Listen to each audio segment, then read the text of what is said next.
سورہ قلم کی آیت نمبر 2 میں اللہ پاک فرماتے ہیں ما انت بنعمت ربک بمجنون کہ آپ صلی اللہ علیہ وآلہ وسلم اپنے رب کے فضل سے دیوانے نہیں ہیں۔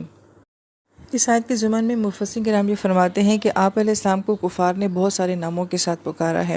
آپ علیہ السلام کو مجنون بھی کہا گیا، ساحر یعنی کہ جادوگر بھی کہا گیا، آپ علیہ السلام کو شاعر بھی کہا گیا، کاذب بھی کہا گیا۔ یہ تمام الفاظ ایسے تھے جو بہت شدید تھے، لیکن ان سب میں سب سے ہلکا لفظ مفسرین کرام یہ فرماتے ہیں لفظ مجنون تھا۔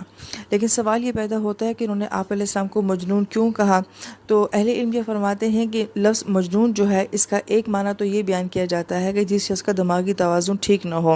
تو ان کا آپ علیہ السلام کو یہ کہنا شاید اس وجہ سے بھی تھا کہ آپ صلی اللہ علیہ وآلہ وسلم کے اوپر جو وحی کے دوران کیفیات ہو جایا کرتی تھیں کہ شدید سردی میں بھی پسینے کا آنا اور بہت بھاری کیفیات کا ہونا، تو وہ یہ سمجھتے تھے کہ شاید یہ کوئی بیماری ہے یا خدا نہ خاصہ نبی علیہ السلام کا دماغی توازن جو ہے وہ ٹھیک نہیں رہا ہے، کیونکہ بیماریاں تو پہلے بھی ہوتی تھیں، جسمانی بھی ہوتی تھی، نفسیاتی بھی ہوتی تھیں، تو انہوں نے ان تمام باتوں کو نبی علیہ السلام کی ایک بیماری سمجھا۔ دوسرا معنی جو مجنون کا بیان کیا جاتا ہے کہ جس شخص کے اوپر جن آ جائے اس کو مجنون کہا جاتا ہے، تو انہوں نے آپ صلی اللہ علیہ وآلہ وسلم کی ان تمام باتوں کو یہ سمجھا کہ یہ آپ کے اپنے اختیار میں نہیں ہیں، اور غیر اختیاری طور پر آپ علیہ السلام جو یہ سب کچھ کر رہے ہیں تو اس کو آپ کا جنون کہا گیا۔ اور تیسری وجہ وہ یہ بھی بیان کرتے ہیں کہ آپ علیہ السلام کا ایک ایسی بات کہنا جو کہ پورے معاشرے کی سوچ اور ان کے رویے کے بالکل خلاف ہے۔ آپ علیہ السلام توحید کی بات کر رہے ہیں، موت کی بات کر رہے ہیں، قیامت کی بات کر رہے ہیں، جو کہ اس معاشرے کے لوگ قبول کرنے کے لیے تیار نہیں ہیں، تو وہ اس بات کے اوپر کہ ایک اکیلا انسان جو ہے وہ اتنا بڑا دعویٰ لے کر آ رہا ہے، تو یہ کیسا دیوانہ انسان ہے، کیسا مجنون انسان ہے کہ اپنے پورے ماحول سے جو ہے وہ ٹکر لے رہا ہے۔ اور ایک چوتھا قول بھی ملتا ہے کہ شاید وہ لوگ آپ علیہ السلام کو واقعی ہمدردی کی وجہ سے مجنون کہتے تھے، جیسے کہ آپ علیہ السلام اکثر تنہائیوں میں چلے جاتے تھے، غار حرا میں چلے جاتے تھے، اور پھر اس کے بعد آپ علیہ السلام کو وحی کا ملنا اور پھر آپ کا ان سب کو دعوت دینا، تو یہ سمجھتے تھے کہ شاید نبی علیہ السلام تنہائی میں جاتے تھے تو وہاں پہ کسی چیز کا اثر جو ہے وہ آپ کے اوپر ہو گیا ہے۔ یہی وجہ ہے کہ عتبہ بن ربیعہ جو ہے وہ نبی علیہ السلام کو بھتیجا کہہ کے یہ بات کہتا ہے کہ مجھے لگتا ہے کہ آپ کے اوپر کوئی اثر ہو گیا ہے تو میں آپ کا علاج کروا سکتا ہوں، کیونکہ میں بہت سارے ایسے لوگوں کو جانتا ہوں۔ تو ان کا آپ علیہ السلام کے پاس آ کے یہ کہنا جو تھا یہ آپ علیہ السلام سے بطور ہمدردی کے تھا۔ تو عین ممکن ہے کہ کچھ لوگ آپ کو واقعی یہ سمجھتے ہوں کہ شاید آپ کے اوپر کسی چیز کا اثر ہے۔ ان چار اقوال کے بعد پھر مفسرین کرام یہ فرماتے ہیں کہ آپ صلی اللہ علیہ وآلہ وسلم کے اوپر جسمانی تشدد جو ہے وہ بہت کم ہوا ہے۔ شاید اس طرح کے واقعات جو ہیں وہ ایک یا دو ہی ہوں گے، کیونکہ آپ صلی اللہ علیہ وآلہ وسلم مکہ شریف کی معزز شخصیت بھی تھے اور آپ ایک طاقتور قبیلے سے بھی تعلق رکھتے تھے، تو گویا کہ آپ کو ایک طرح سے اپنے قبیلے کی سپورٹ حاصل تھی، تو کسی کی یہ جرت نہیں تھی کہ آپ علیہ السلام کے اوپر جو ہے وہ کسی بھی قسم کا جسمانی حملہ کیا جاتا، لیکن الفاظ کے وار جو ہیں وہ آپ صلی اللہ علیہ وآلہ وسلم پر کیے گئے ہیں۔ یہی وجہ ہے کہ ہمیں جتنے بھی جسمانی تشدد کے واقعات نظر آتے ہیں وہ صحابہ کرام پہ نظر آتے ہیں، اور بالخصوص وہ صحابہ کرام جو کہ غریب خاندان سے تھے، تو ان لوگوں نے ان کے اوپر تو بہت مظالم کیے ہیں، لیکن نبی علیہ السلام کے ساتھ ایسا معاملہ نہیں ہوا، لیکن آپ کو ذہنی اذیت اور الفاظ کی اذیت جو ہے وہ آپ علیہ السلام کو دی گئی ہے۔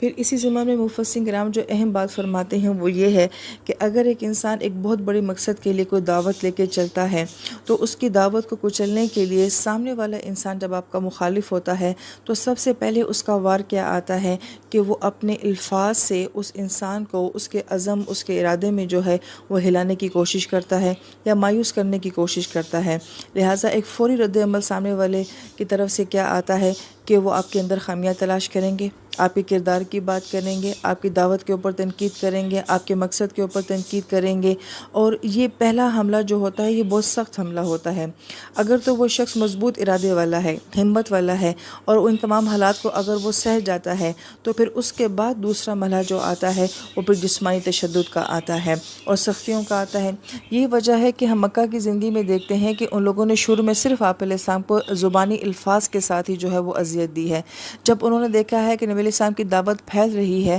تو پہلے صحابہ کرام پہ تشدد ہوا ہے،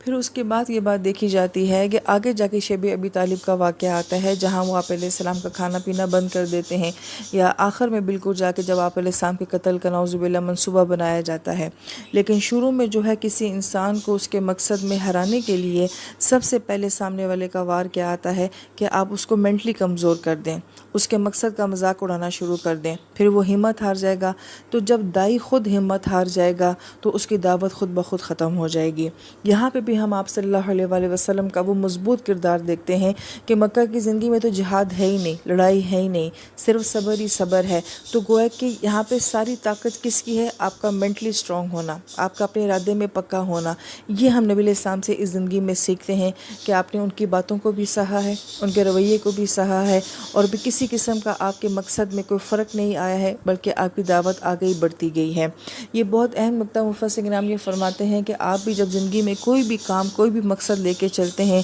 تو شروع میں آپ کو اپنے معاشرے کی یا اپنے خاندان کی یا اپنے سامنے والوں کی اس مخالفت کا سامنا کرنا پڑتا ہے، اور جو انسان اس مرحلے سے گزر جاتا ہے اور اس کا ذہن مضبوط ہے، مینٹلی اسٹرانگ ہے، تو پھر اس کا کام جو ہے یا اس کا مقصد جو ہے اس کو کوئی نہیں روک سکتا ہے۔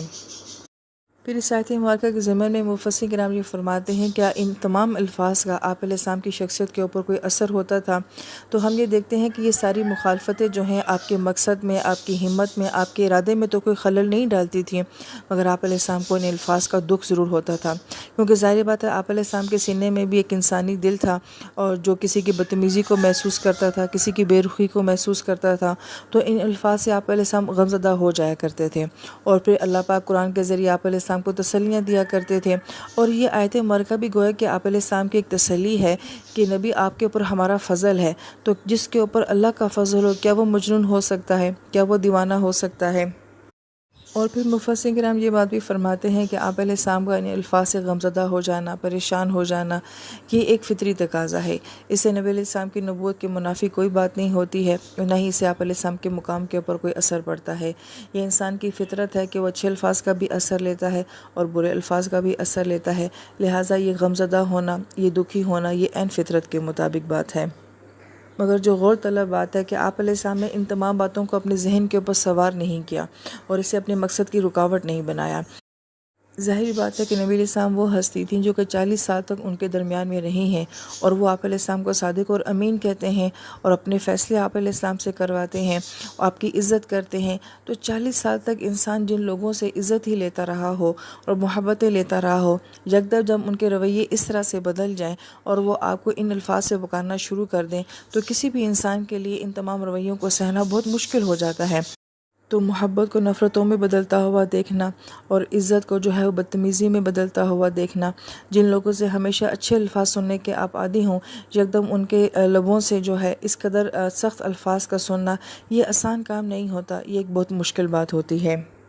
چونکہ نبی علیہ السلام کی زندگی کا ہر معاملہ جو ہے وہ امت کے لیے ایک رہنمائی ہے، ایک گائیڈ لائن ہے، تو ہمیں اس سے یہ بھی سبق ملتا ہے کہ آپ علیہ السلام نے ان تمام رویوں کو برداشت کیا ہے اور اس کا دکھ بھی آپ نے سہا ہے، مگر ان سب باتوں کو آپ نے اپنی زندگی کا مسئلہ نہیں بنایا، اپنے ذہن کے اوپر سوار نہیں کیا اور اپنے مقصد کی رکاوٹ نہیں بننے دیا ہے۔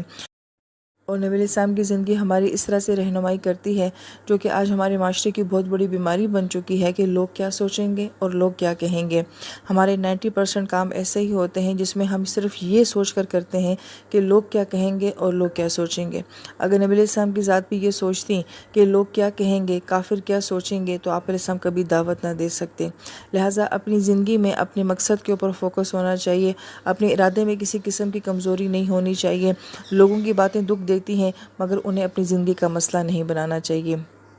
یہی وجہ ہے کہ مکہ کی زندگی میں ہمیں آپ علیہ السلام کی مردانگی، بہادری، شجاعت، یہ سب نظر نہیں آتا ہے، بلکہ اس سارے دور میں ہمیں آپ علیہ السلام کی منٹل پاور کا پتہ چلتا ہے کہ آپ منٹلی کتنے اسٹرانگ تھے، آپ کا کردار کتنا مضبوط تھا، آپ کی شخصیت کتنی مضبوط تھی، کہ ایک تنہا انسان جو ہے وہ اپنے پورے معاشرے سے ٹکر لے رہا ہے۔ لہٰذا یہ نبی علیہ السلام کی کردار کا ایک بہت خوبصورت پہلو ہے جو ہمیں نظر آتا ہے۔ تو ہمیں بھی اللہ تعالیٰ سے یہ دعا مانگنی چاہیے کہ اللہ تعالیٰ ہمیں ظاہر کی بھی مضبوطیاں نصیب فرمائے اور ہمیں باطن کی بھی طاقت نصیب فرمائے۔ آمین یا رب العالمین۔